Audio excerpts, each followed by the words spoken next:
Sejam bem-vindas. Passou-se mais um mês, né? O terceiro, nós vamos entrar no quarto mês do grupo Viva Mais Leve. Eu espero que até aqui vocês tenham se sentido melhor à medida que vocês vão avançando, né? Embora os exercícios pareçam ser simples, mas lá no fundo eles têm um impacto emocional muito forte em nós, se a gente consegue aplicar, né? Fazer pelo menos algum deles, né? Se não todos. Se você já conseguiu fazer algum, você já viu a diferença, né?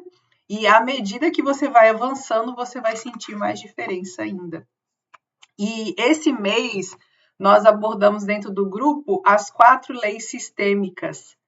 Algumas pessoas que estão aqui, acho que as 3 já ouviram falar muito, né? As 3 que estão aqui, não sei as alunas que vão entrar, já ouviram falar muito sobre as 4 leis sistêmicas, né?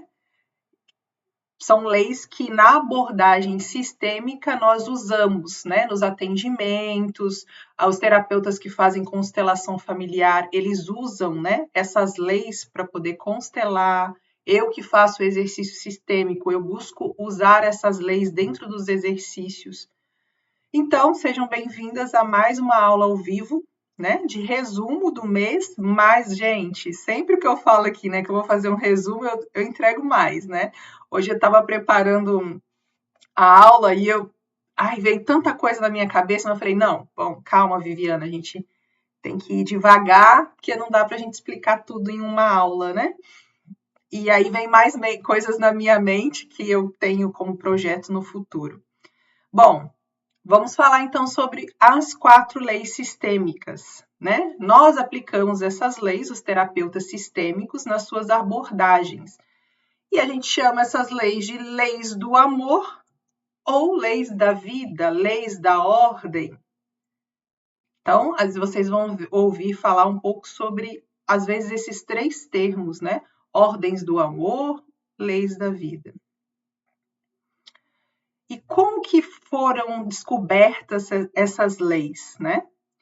Primeiro, Bert Hellinger, que é o professor, né, o que trouxe a sistêmica, a visão sistêmica para nós, ele observou algumas leis dentro de alguns sistemas familiares, dentro de alguns lugares que ele observou, de acordo com seus atendimentos, com a sua experiência, ele observou algumas leis e ele deu nome a essas leis. Só que nós, que temos uma outra visão, já entendemos que essas leis já existiam. Foram leis criadas pelo Criador. Só que ele não deu nome a elas. Porém, se a gente for observar, são leis naturais que cada um precisa seguir para que a vida ela esteja em ordem. Cada um no seu lugar, a vida segue uma ordem. Assim como a lei da gravidade, né? Que garante que a gente esteja aqui, né? As leis da vida garantem, ou as ordens do amor garantem que os relacionamentos estejam em ordem, equilibrados e sejam bem-sucedidos. Mas a realidade é que muitas vezes isso não acontece. Por quê? Porque nós não estamos respeitando essas leis. E Bert, ele observou 3 leis e deu nome a elas. Essas são pertencimento, ordem e hierarquia e equilíbrio. Então, com o passar do tempo, ele observou essas leis e deu nome a elas e começou a trabalhar dentro da sua abordagem terapêutica, abordagem sistêmica.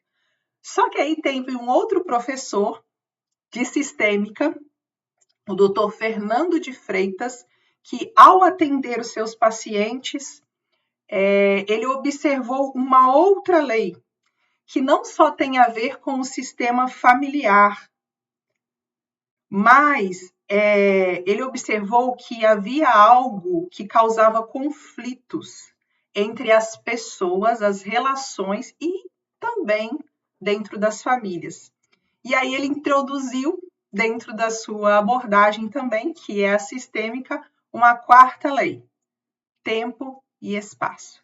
Por isso vocês vão observar, se vocês forem pesquisar muitas vezes, que se você colocar assim, leis da sistêmica, vai aparecer as 3, porque foram as 3 leis iniciais. E aí, Dr. Fernando de Freitas, de acordo com as suas experiências em atendimentos, ele observou, opa, mas não é só essas leis, eu acho que tem mais uma lei aí, ó. Então, ele deu o nome de tempo e espaço. E como que essas leis, elas afetam a nossa vida? Por exemplo, você já teve a sensação que, por mais que você se esforce para alcançar alguma coisa, para fazer alguma coisa na vida, seja ela profissional, relacional ou qualquer outra coisa, parece que tem algo que te trava, que te prende? Pois é, talvez isso aconteça até nos relacionamentos, na sua profissão. E é isso que nós vamos entender hoje. Como que o desrespeito a essas leis podem estar impactando a sua vida de alguma forma. Tá ok? É claro que tem muitas vertentes, mas dentro da abordagem sistêmica, nós entendemos que ao desrespeitar essas leis, a vida, ela trava. Então, vamos aí resumir um pouquinho resumir não, né? Vamos abordar um pouquinho da primeira lei, pertencimento. Vocês conseguiram identificar aí o que essa lei, ela representa? Alguém gostaria de resumir o que é essa lei? O que essa lei diz? Alguém se arriscaria aí quando eu digo lei do pertencimento? O que diz essa lei? Pode escrever no chat, pode levantar a mão, pode falar do seu jeitinho. Conceição, pode falar. Abre seu microfone. Não, Bibi, eu vou ter que sair aqui só um minutinho. Ah, tá. Ah, tá bom. Achei que você tinha levantado a mão. Então, pode falar, Fernanda.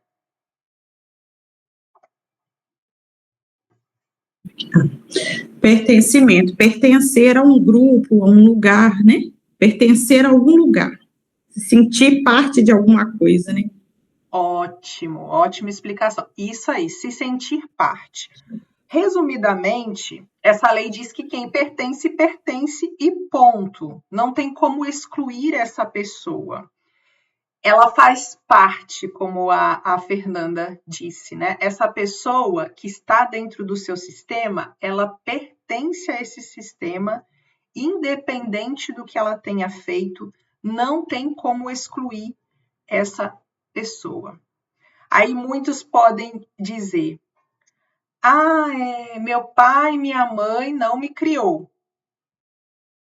Quem cria é porque é pai e mãe. Pai e mãe é quem cria. Só que pai e mãe, gente, não é sobre presença, é sobre existência. Se de fato você tem um pai, uma mãe que te concebeu, eles existem, eles pertencem, porque eles existem ou existiram, né? Não tem como excluir essa pessoa do seu sistema. Uma pessoa que faz isso, exclui pai ou mãe, independente do que tenha acontecido, ela infringe uma lei. E sabe qual que é uma das consequências de quando uma pessoa ela desrespeita essa lei? Tem uma frase de Bert, que eu li num dos seus livros, eu achei muito interessante, que diz assim, ele faz uma pergunta, né? Como é que uma pessoa pode se libertar ou excluir, né, os seus pais se ela é os pais?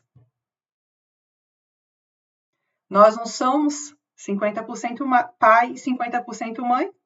Na genética, né, nós somos 50% do DNA de cada um. E na sistêmica, nós somos 50% cada um. Formou nós, através dessas duas pessoas. Então, dentro de nós, existe nosso pai e nossa mãe, que nos concebeu. Excluir eles é o mesmo que nos excluir. Se eu excluo meu pai, estou excluindo metade de mim. Se eu excluo minha mãe, metade de mim. Se eu excluo os dois, então aí o negócio desanda mesmo. E pertencimento, além disso, de ter um vínculo a partir da existência, é sobre vínculo. Como assim, Viviana? Vínculos, eles unem ou ligam as pessoas, certo? E nós dizemos dentro da sistêmica que existem 2 tipos de vínculo, ok? Quais são esses? Sangue e destino. Como assim sangue e destino? Sangue, esse vínculo se dá através dos pais, filhos, irmãos, avós, bisavós, tataravós e assim por diante. Agora, se somos adotados, por exemplo, nossa família ou vínculo de sangue sempre será biológica. Lembra que eu falei lá? Pai e mãe é quem cria? Também. Mas eu precisei desse pai e dessa mãe, biologicamente falando também, para existir. E daí não tem como mudar isso. Ah, mas meu pai me abandonou, minha mãe me abandonou. Precisou-se sim de uma pessoa para cumprir a função ou papel do pai e da mãe. A função que nosso pai e nossa mãe não fez, outros fizeram. Então, eles são nossos pais adotivos. Porém, eu precisei do papel dos pais para a existência. E aí, se você exclui esses, você está excluindo internamente o seu vínculo sanguíneo. Mas daí os pais adotivos não têm importância? Não existe a importância deles? Aí é que entra o outro tipo de vínculo, de destino, por assim dizer, né? Como que acontece esse vínculo de destino, que nós chamamos de destino? Através de pessoas que nos beneficiaram de alguma forma ou influenciaram a sua vida de forma significativa. Mas também pertencem àqueles que causaram dores, ok? Não só pessoas que influenciaram de forma positiva. Eu vou falar um pouquinho sobre isso dentro dessa abordagem do pertencimento. Por exemplo, como que acontece isso, né? As pessoas, elas têm uma influência sobre nós e aí elas se tornam pessoas que pertencem por vínculos de destino. São pessoas que, por exemplo, bombeiros, médicos, alguém que doa uma herança para você ou para sua família, e isso impacta o seu sistema familiar de alguma forma. Então, essas pessoas pertencem por vínculo de destino. E aí, quando acontece daquelas pessoas pertencerem por causar dor, aí é que o negócio fica mais difícil. Sabe quando que acontece isso? Um exemplo, parceiros anteriores. Esses não devem ser excluídos do sistema, independente do amor ou convivência, eles pertencem. Mesmo acontecendo um divórcio, pertence. Mas como assim, Viviana? Pertence. O nosso sistema é influenciado por algo que nós chamamos de um campo de informações. Se eu for falar sobre esse campo aqui, vai ficar se delongando muito. Mas nós somos influenciados por um campo de informações. E aí, como que isso impacta a nossa vida quando nós excluímos parceiros anteriores? E vocês vão entender o que são esse tipo de parceiros. Como que isso influencia ou impacta o sistema quando a gente exclui? Independente dos filhos, né? Desses pais ou filhos posteriores terem conhecimento dos parceiros anteriores, eles pertencem. E aí, quando os pais, né, ou algum membro, um cônjuge, exclui esse membro do seu sistema familiar, os filhos podem sentir isso. Eu vou dar um exemplo daqui a pouco, bem breve, sobre isso. Mas, primeiramente, eu vou dar o meu exemplo. Eu não fui criada por meu pai. Meu pai biológico não assumiu a paternidade. E aí, minha mãe foi embora, né? Resolveu não procurar mais, tentou procurar, não conseguiu contato com ele mais, acabou. Não tive informação nenhuma sobre meu pai durante anos na minha vida. E eu dizia assim, mas não faz falta, não. Eu tenho meu pai que me criou, que foi meu tio, né? Ele cumpriu perfeitamente o papel de pai. Meu pai não fez falta. Será que não fez falta? Depois eu vou falar um pouquinho mais como isso aconteceu. Deixa eu ver se eu anotei para falar mais para frente. Eu acho que foi aqui. Se não foi aqui, tudo bem. Influenciou. Minha vida era uma vida de insegurança, medo. E daí eu comecei a perceber sentir que algo faltava. Procurei o meu pai, não consegui contato aos 18 anos, e aí eu continuei sentindo esse vazio emocional dentro de mim, sem entender exatamente o que estava acontecendo. Minha mãe também não falava bem, minha família também não gostava do meu pai, por conta, claro, do que aconteceu, isso é compreensível. Só que dentro de mim, aquilo gritava, eu precisava desse pai. Até que então encontrei a sistêmica. Dentro de um atendimento sistêmico, a coisa mais forte que apareceu foi a exclusão do pai. E sabe o que aconteceu, gente? No lugar do pai estava o marido. O que esse marido estava representando na minha vida? O meu pai que faltou. A Paula tá fazendo até uma cara assim, mas como assim? Como assim? É incrível, porque assim, no atendimento sistêmico, a gente coloca os bonecos para representar pessoas da nossa família. E eu fui colocando aleatoriamente, achando que estava colocando aleatoriamente. A pessoa pedia, põe alguém para te representar, põe alguém para representar seu pai, sua mãe, seu marido, seus irmãos. E o meu marido estava lá atrás junto com meu pai. Eu na frente com a minha família inteira e meu marido com meu pai lá atrás, do lado do meu pai. Eu estava excluindo o meu pai do meu sistema familiar. Ele estava quase saindo dentro do campo ali que a gente diz. E era isso a minha vida. O meu marido era o meu pai. Eu não fazia nada sem o meu marido. Eu já contei isso, conto isso várias vezes em aulas, em atendimentos, porque eu não comprava um esmalte sem o meu marido estar do meu lado. Eu tinha medo de fazer as coisas sem estar com o meu marido. Eu ia no médico com o meu marido, eu ia fazer compra com o meu marido, eu ia no banco com o meu marido. Quem que ele era, gente? Para mim, quem que faz isso para uma mulher adulta? Um pai. E ele inconscientemente, sem perceber, achando que estava fazendo o bem, ele alimentava essa dinâmica dentro de mim. Esse relacionamento ia dar certo? Emocionalmente falando? Não ia.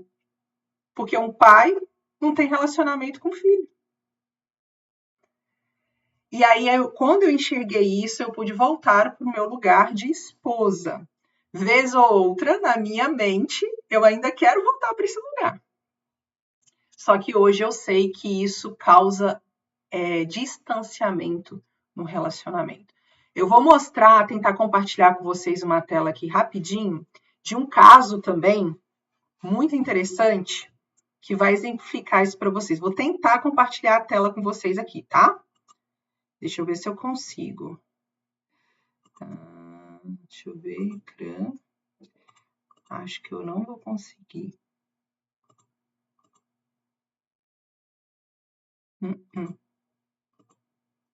Eu fiz o teste. Eu não vou conseguir. Mas eu vou contar um exemplo rapidinho para vocês. Dentro de um atendimento, eu atendi uma mulher que eu pedi para ela fazer exatamente isso, representar pessoas da sua família no campo, né? Peguei os bonecos, pedi, pega uma pessoa para te representar, para representar o seu pai. Essa mulher colocou peças para representar membros da sua família, a maioria do sexo masculino, inclusive ela. Ela colocou um boneco, um vovô idoso, para representar ela.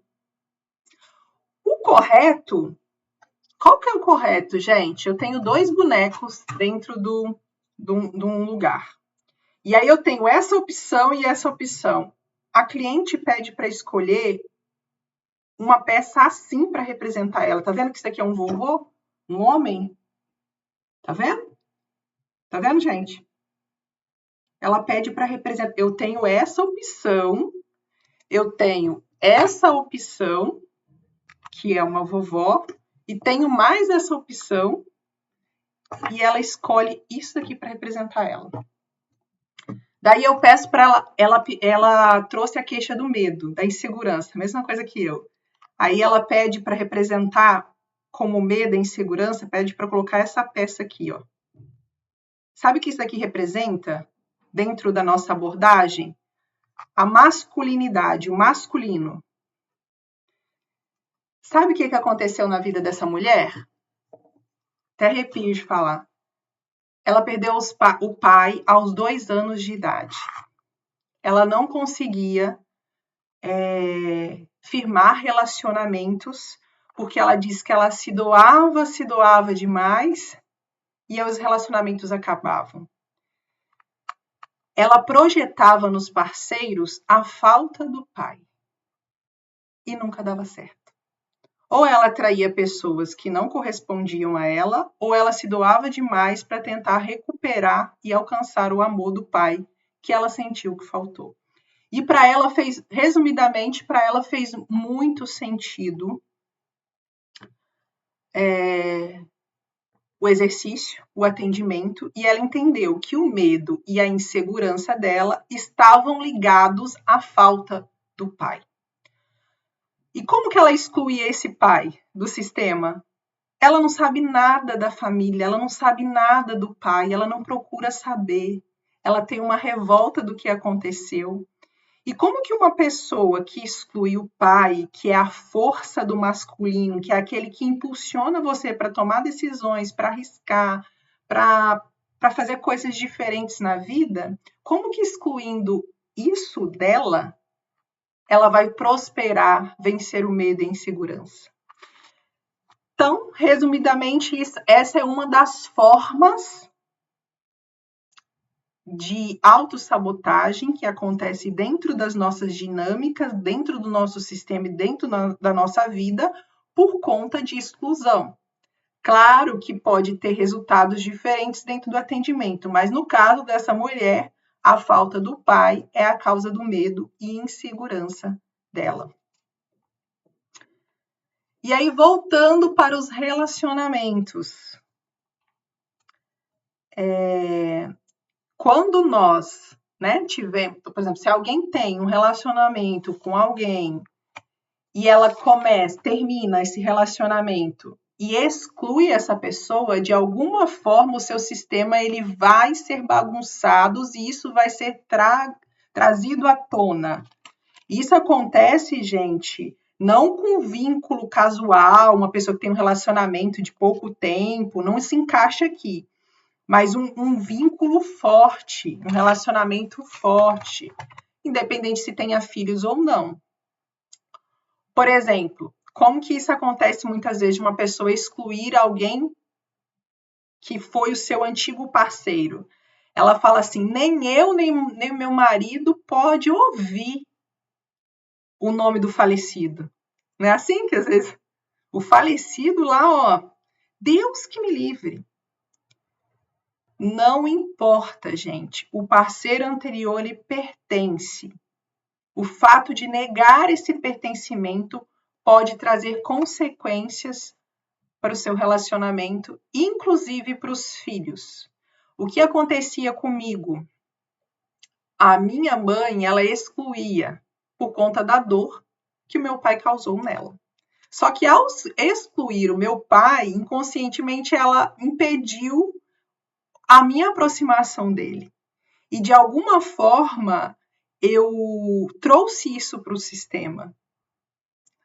Os meus sintomas emocionais, as minhas questões emocionais foram em boa parte, geradas por conta da falta do pai. E impedir a aproximação, porque na verdade ela não impedia, mas o que ela falava me afastava do pai. E aí as consequências foram questões emocionais profundas, relacionamentos, questões financeiras, questões no trabalho, questões no meu relacionamento conjugal, e enfim. E aí, vou trazer um outro exemplo aqui de como isso acontece. O professor Décio, que é um dos professores de sistema e médico também, de sistêmica, ele trouxe um exemplo dentro de um dos seus livros sobre um menino que em atendimento público, ele fala lá, quando eu atendia no SUS, mais ou menos assim, veio um caso de um menino que ele era aqueles meninos que fala peralta, né? Aqueles meninos que é hiperativo e que corre para lá e para cá. Ele começou a observar que aquele menino não parava na sala. E daí, como ele já tinha experiência em sistêmica, ele perguntou para a avó do menino: como que é o pai, como que é a mãe dele? Daí a avó falou: o pai é um desgramado, o pai abandonou a mãe, não quero nem ver aquele homem pintado na minha frente. Daí ele chama o menino, ele já entendeu o que estava acontecendo, ele chama o menino para poder falar algumas palavras como se ele estivesse falando para o pai. E ele fala: querido papai. Aí ele fala, é um menino, uma criança. Aí ele fala para essa criança assim: você só vai repetir essas palavras se isso tocar no seu coraçãozinho. Aí o Décio pede para ele falar: querido papai, eu sinto muito a sua falta. Eu amo você. Eu queria você aqui. E daí a avó se espanta, né? E fala assim: como assim essa criança sente a falta do pai? E o resultado foi, gente, que depois ao voltar para o consultório, depois de trabalhar essas questões com o pai, de deixar a aproximação novamente do pai, né, com o filho, essa criança volta a ser uma outra criança. Uma criança mais calma, mais tranquila. Aquele comportamento estava demonstrando uma confusão emocional dentro da criança. Então, muitas vezes, isso vai se refletir através de comportamentos que, às vezes, os pais não entendem. Ah, mas como que essa criança... Tão... Eu já atendi casos assim, gente, de uma criança que estava demonstrando ansiedade pela exclusão do pai. Porque a mãe odiava o pai. Só que, vocês entendem, gente, que a relação dos pais é diferente do pai com o filho? Uma coisa é o que aconteceu entre os pais e outra coisa depois é o que vai acontecer entre o pai e o filho. Então, excluir causa sofrimento no sistema, causa desequilíbrio e vai se manifestar de alguma forma. Esse tema aqui, gente, é um tema que, oh, meu Deus, tem tanta coisa para falar. Uma última coisa que acontece. Abortos. Quando existem abortos dentro de um sistema familiar e não é falado, isso se manifesta como exclusão. Não é falado muitas vezes por causa da dor que aquilo causou, mas precisa ser mencionado de alguma forma. Uma criança que foi abortada, ela precisa ser incluída dentro do sistema.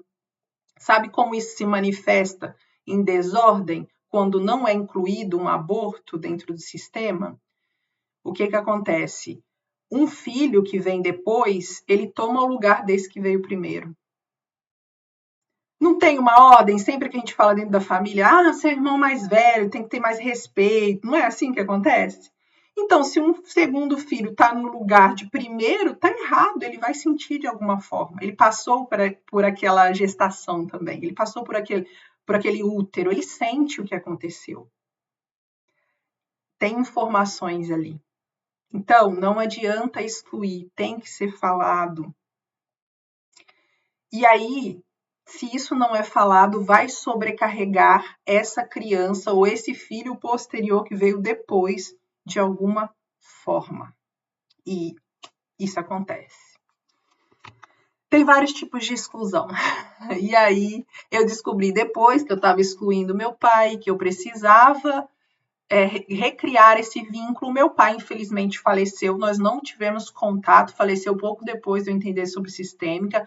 Nós não tivemos contato. Mas sabe como que eu consegui esse contato com ele? Através da família dele. Eu comecei a investigar sobre meus irmãos, tive contato com meus irmãos, com minhas primas, tias, tudo para incluir o pai dentro de mim. E fez muita diferença. Fernanda, quer falar? Então, você falando aí agora, eu refleti uma coisa. Eu sou esse segundo filho. A minha mãe nunca foi. Ela já comentou, né, que teve um aborto antes de mim, que logo em seguida ela engravidou de mim. E, assim, não se fala. Ela fala para todo mundo que ela teve 3 filhos.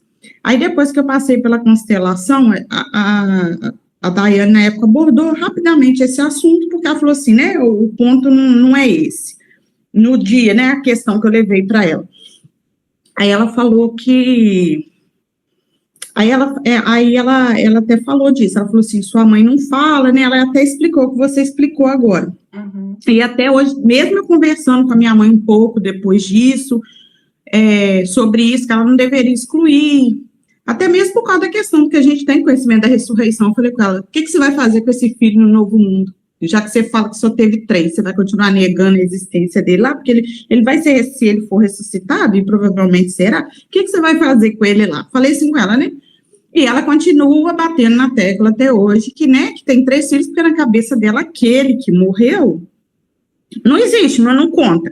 Só que quando você estava explicando aí agora, me fez refletir um ponto. Eu tenho uma sensação em mim muito forte de não saber qual é o meu propósito na vida. O que eu vim fazer aqui? Eu estou aleatória nesse mundo, entendeu? Assim, hoje, depois que eu fiz a terapia, que eu fiz a constelação, né, que eu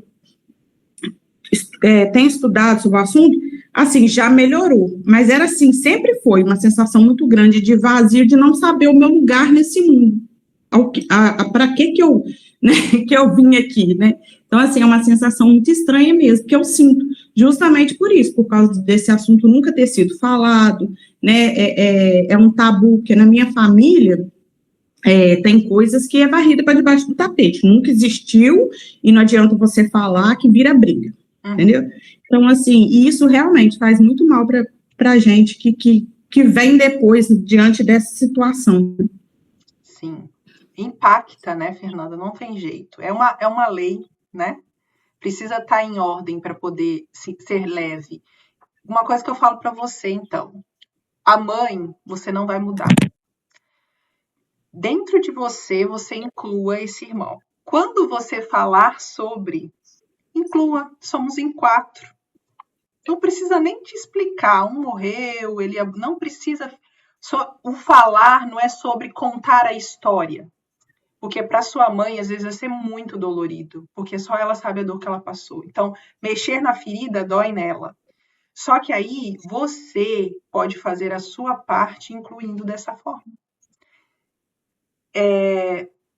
Eu falo, eu tenho um irmão que faleceu, depois eu descobri. Eu falo, nós somos em 5. Deixa eu contar, peraí, gente. Luciano, eu... Não, 6. 6, tô contando errado. Nós somos em 6. Porque tem o da minha mãe também, né?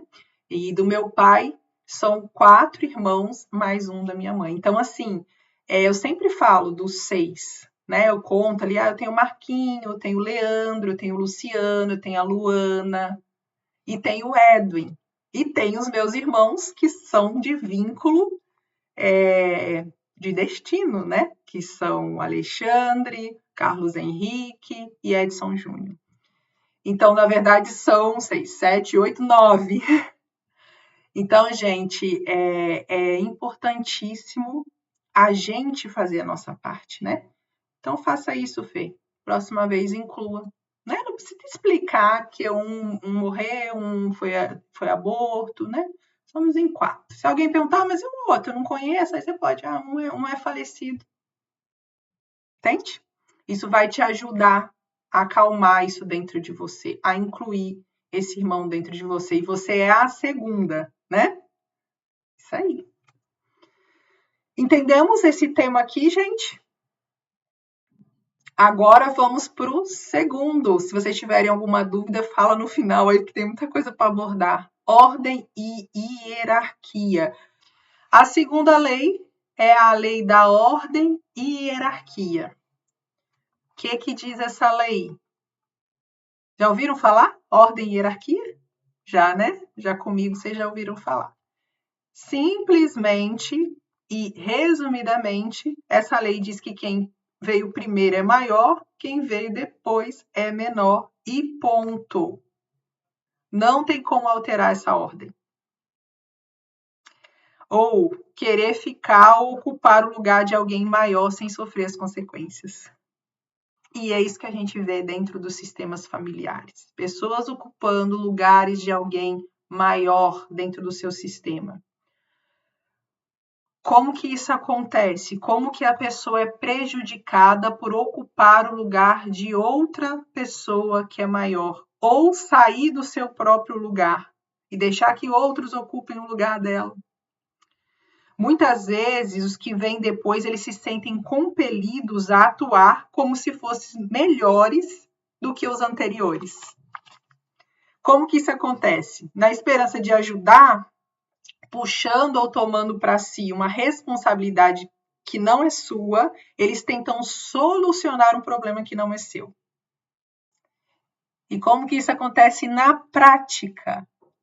Filhos que se colocam ou são como pai dos pais. Já ouviram falar isso aqui algumas vezes, devem ter ouvido falar em vídeos, abordagens sistêmicas. Quando um filho quer ser pai dos pais, ele está tomando o lugar de quem dentro do sistema familiar? De quem? Quem arrisca falar aí? Conceição? Dos avós, né? Dos avós. Bem maior que eles. Se os pais já são maiores, os avós então. E aí, você já se sentiu assim? Responsáveis pelos seus pais, como se fosse pai e mãe deles? Eu já me senti algumas vezes. Coitadinha da minha mãe, ela precisa de mim, eu preciso cuidar dela. Você vai se sobrecarregar. Por quê, gente? Porque esse não é o seu lugar. O seu lugar é lugar de filho. Lembra que eu fiz uma aula falando sobre a leveza de ser filho? Alguma coisa assim. Foi uma aula que eu falei, né? Sobre isso. Você vai se sobrecarregar. Filhos que ficam no lugar por exemplo, do pai, quando a mãe é abandonada, isso também é sair do seu lugar. E aí ela está tomando lugar de quem? Do pai dela. E quantos filhos fazem isso? Às vezes a mãe é deixada, né? E passa a tomar conta do filho. E aí esse filho se sente responsável por sua mãe como se fosse o marido dela, ocupando um lugar de alguém maior dentro do seu sistema. Sai de ordem. Deixa de ser ordem e vira desordem. Quando um filho faz isso, ele vai afetar de alguma forma o seu relacionamento. Por exemplo, no lugar, né, de um relacionamento Ele já tem um, para que ele vai colocar um? Aí quando a gente ouve falar isso, né, causa estranheza. Vocês já ouviram falar o termo ele é marido da mãe? Já? E é simbolicamente esse lugar que ele está ocupando. Claro que não tem um relacionamento de um casal como um todo, mas as responsabilidades que seriam do pai, muitas vezes, são feitas pelo filho. E se esse filho vier a casar algum dia, o seu relacionamento vai sofrer as consequências dessa desordem.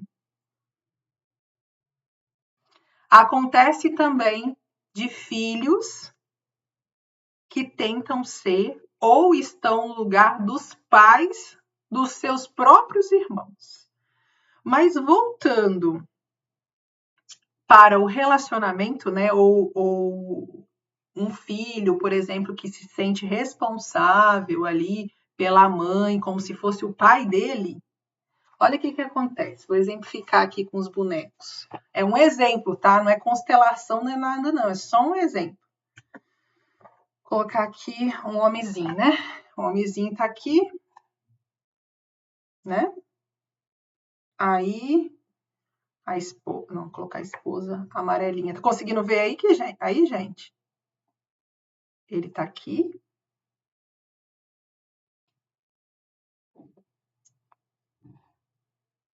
Com a mãezinha dele. Às vezes ele tá aqui, né? Querendo ficar perto da esposa, mas aí a mãe precisa dele, o que ele faz? Ele vai pro lado da mãe. Esse lugar aqui fica como? Vazio. Tá fora de ordem. E muitas vezes, gente, isso é causa de fim de relacionamentos. Não tem aquelas mulheres que reclamam que meu marido só tem tempo para a mãe dele. Ele fica com a mãe dele, ele não tem tempo para mim. Porque muitas vezes esse é o filhinho da mamãe que ocupou o lugar do papai. Ou de um relacionamento de alguém que deveria estar no lugar fazendo o papel que a mãe dele precisa que faça por ela, não ele. E aí destrói muitos relacionamentos por conta desse homem não estar no seu lugar. Isso acontece com as mulheres também. Às vezes, nós, mulheres, ocupamos o lugar dos nossos avós, do nosso pai, preenchendo o vazio emocional da mãe. Muitas vezes acontece mais com a mãe, né? Por isso que eu trouxe o exemplo da mãe. Por exemplo, quando eu falo aqui também de filhos que se acham... Fernanda, pode falar. Só uma pergunta, uma dúvida. Pode acontecer isso que você falou do filho ou a filha ocupar o lugar, né? Como marido ou esposa da mãe ou do pai, mesmo o pai estando vivo e estando junto? Sem dúvida nenhuma. Porque o que acontece? O filho não consegue ver os pais como um casal. Então, quando isso acontece... Muito bom, Fernanda. Obrigada por ter trago isso daqui. Tantos exemplos, às vezes a gente esquece de alguns. O que acontece? A mãe e o pai têm problemas no relacionamento. O que acontece muitas vezes? A mãe vai no ouvido do filho e começa a desabafar. E contar os problemas que ela tem com o pai. E aquele lugar do pai vai sendo afastado, do marido vai sendo afastado. Quem vai estar no lugar? Quem deveria ouvir os problemas da mãe? O marido, não o filho. Então, sim, acontece e muito. Não precisa estar separado, não precisa ter a falta do pai. Ok? Obrigada aí por ter falado isso. Pode falar.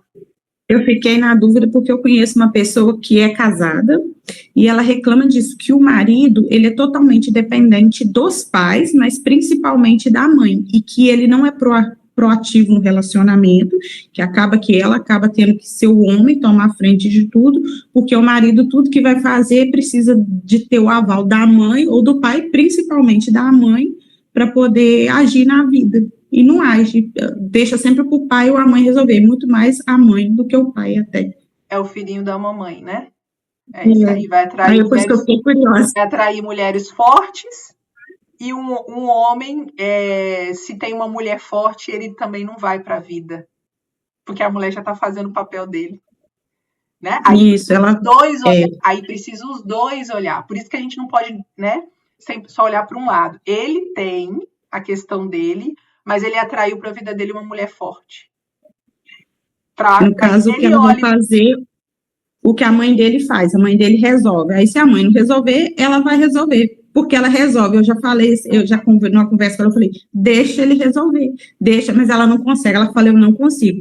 E isso cria atritos, por quê? Porque ela já falou comigo que também fica nervosa e não aceita as certas coisas que a mãe dele faz por ele. Aí eu falei com ela que isso aí tá errado, que o relacionamento dele com a mãe dele, ela não tem que intrometer, que eles já tinham aquele relacionamento ali antes dela entrar na história, né? E é um balai de gato, mas agora eu entendi. Tá tudo fora de lugar, né? Tá tudo fora de lugar. A esposa ocupando o lugar do homem, enquanto o homem no lugar do pai lá, né? E sai do lugar de marido. E aquele lugar fica vazio, né? E aí acontece desastres em relacionamentos. E essa é uma das causas disso acontecer. Está fora de ordem, está no lugar de alguém maior. Aí eu já falei outras coisas, né? Dentro do próprio relacionamento ali, há desequilíbrio, porque cada um está ocupando o lugar de outro, né? Aí não se enquadra tanto na hierarquia, né? Na ordem, assim, por assim dizer. Então, gente, se vocês se encontram de alguma forma nesse lugar, é preciso sair dele. Porque senão a vida da gente, ela trava quando a gente desrespeita essa lei importantíssima. Falando mais uma vez, né? Voltando lá, falando dos irmãos, né? Que são pais dos irmãos. Quantas pessoas não se encontram nesse lugar? Ah, mas eu tive que quando a minha mãe morava lá na roça, ou minha mãe trabalhava muito, eu tive que ser o pai e a mãe dos meus irmãos. Quantas pessoas não estão nesse lugar? Só que, gente, já passou. Agora, os irmãos são adultos, só que emocionalmente a pessoa continua nesse mesmo lugar de pai e mãe dos irmãos. E, na verdade, ela não teve que ser pai e mãe dos irmãos. Ela teve que cumprir algumas funções dos pais para os irmãos. Isso não significa que a responsabilidade toda era dela, só que ela entendeu que era dela. Tinha um workshop que eu participei uma vez, que uma das alunas sentia essa responsabilidade até na vida adulta, de ser mãe dos irmãos. E aí a professora falou uma coisa muito engraçada com ela. Menina, era só para você limpar a bunda de cocô. Não é para você ir lá resolver o relacionamento do seu irmão, da sua irmã. Não era para você ir lá ficar dando dinheiro para seu irmão ou para sua irmã. Era só para limpar a bunda.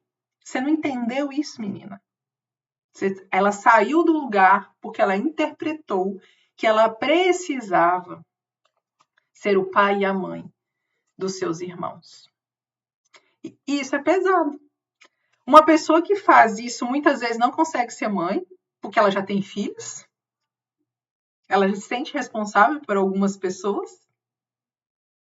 Uma pessoa também que se sente responsável por seus pais, ou não vai constituir família, ou também às vezes não vai ter filhos, porque ela já tem um filho, emocionalmente falando, sistemicamente falando. Como que eu vou ter um filho, vou construir uma vida, vou construir um relacionamento, vou ter uma família? Melhor não, porque se eu fizer isso vai dar problema, porque eu já tenho alguém para cuidar. Eu já tenho alguém para me responsabilizar. E daí, gente, é para não cuidar de pai e de mãe? É isso que eu tô falando aqui? Não é isso. Muitas vezes, sempre toco na tecla, os pais vão precisar da nossa ajuda. Só que daí é que entra, com qual postura eu estou ajudando os meus pais? Com a postura de alguém maior ou só na postura de filho? Porque hoje eu sou bem-sucedido emocionalmente, eu estou bem emocionalmente, preenchido do amor dos meus pais, eu estou contribuindo porque hoje eles são incapazes, de fato, de fazer algo por eles. Entende? Que às vezes as pessoas falam assim, mas a Viviana sistêmica, enfim, fala que não é para cuidar dos pais, mas a gente aprende que a gente precisa honrar os nossos pais. Não é assim? Sim, a gente precisa, mas dentro da postura de filho. Como que acontece quando como que eu percebo que eu não estou na postura de filho? Uma das coisas que acontece que me mostra, que pode te mostrar que você não está na postura de filho, é sentir pena dos seus pais. Mas a gente não pode sentir pena? Sim, a gente não gosta de ver os nossos pais adoecendo, sofrendo. Mas, sabe o que é sentir pena nesse sentido que eu tô falando? É isso daqui, ó. Na esperança de ajudar, eu puxo ou tomo para si uma responsabilidade que não é minha para solucionar um problema que não é meu. Eu atuo como se fosse melhor do que os anteriores. Então, pai e mãe, tudo que seu pai e que sua mãe não te deu, eu vou te dar. Se seu pai e sua mãe não foi suficiente, isso é internamente, tá? Se seu pai e sua mãe não foram o suficiente para você, eu vou ser suficiente para você. Não vai. E muitas vezes os filhos, eles cuidam dos seus pais por conta de uma falta emocional que os próprios pais têm. Mas tem como mudar o que os pais sentem? Não tem. Quem vai mudar sou eu. Aconteceu comigo isso muitas vezes. Minha mãe me colocou no lugar de amiga. Igual, da mesma idade. O que aconteceu com a gente? Afastou uma da outra. Adoeceu emocionalmente uma outra. Eu não conseguia me aproximar da minha mãe. Eu rejeitava a minha mãe. Eu tinha raiva da minha mãe. Porque a gente tentou ficar no mesmo lugar. Eu permiti, né? Que eu não entendia. E ela me colocou, muitas vezes, talvez, no lugar da mãe dela.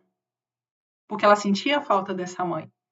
Ela precisava desabafar. Ela falava, mas se eu não desabafar com você, eu vou desabafar com quem? Eu não tenho ninguém. Olha que peso para um filho é ouvir isso. Eu ficava com raiva, mas eu falava internamente, meu Deus, coitadinha da minha mãe, se ela não falar comigo, ela vai morrer. Era esse o meu sentimento, como adolescente, quando criança. E todas aquelas histórias contadas por ela, aquelas dores que ela vivia, pesavam em mim, afetaram no futuro o meu relacionamento íntimo, pesou demais para mim. Então, gente, sair do lugar e ocupar o lugar de alguém maior desequilibra o sistema. Não adianta querer fazer isso, sabotar isso, é uma lei. Tudo no universo, se você for observar, está em ordem, não está? Cada coisa no seu lugar. O sol, se aproximar um pouquinho, mata a gente. Se ele se distanciar um pouquinho, ele mata também. Ele está no seu lugar exato. Quando eu saio desse lugar, se sair desse lugar, a gente morre. E na vida é a mesma coisa. Cada um tem o seu papel. Cada um tem o seu lugar. Aí vocês podem perguntar, mas qual o meu lugar? Na vida, na família, você está diante da sua mãe. Deve estar no lugar de filha. Com o seu marido, no lugar de esposa. com os seus filhos no lugar de mãe. Mas muitas vezes isso não acontece, o que causa doenças emocionais, físicas muitas vezes, porque o sistema tenta compensar de alguma forma. Tem uma dinâmica interessante,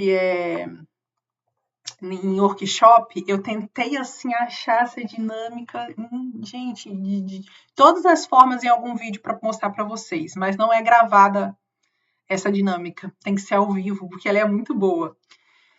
E isso é para não descobrir, que é para não tirar. Eu não sei se a Conceição já viu, talvez em algum workshop de sistêmica. Vocês já foram em algum workshop de sistêmica?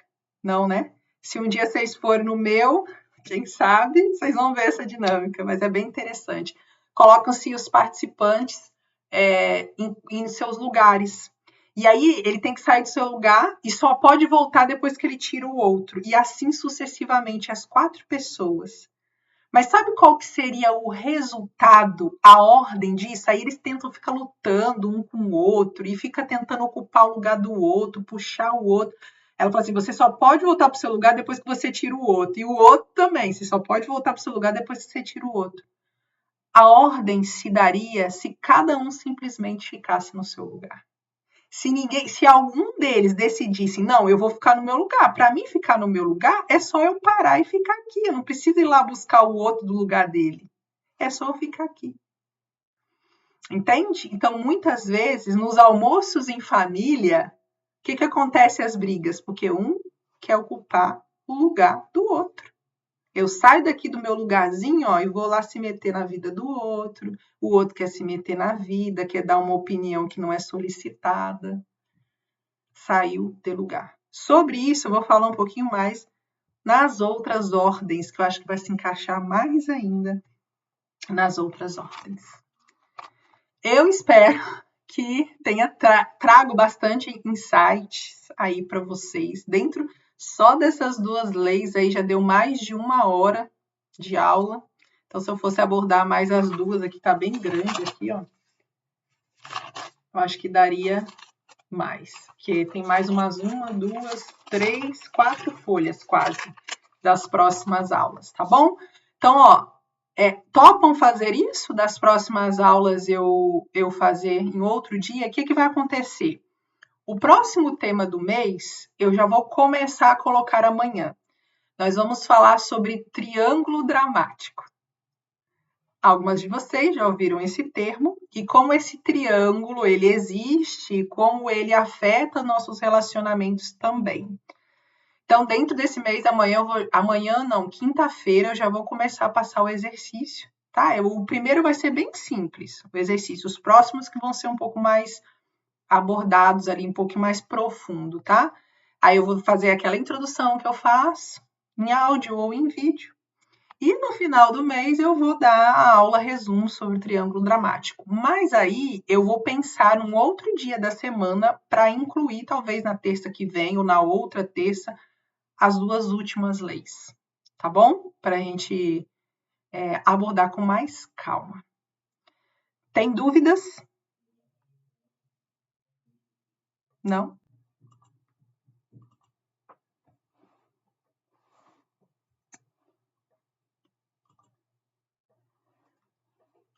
Espero que vocês tenham gostado da aula de hoje. Eu gostei muito.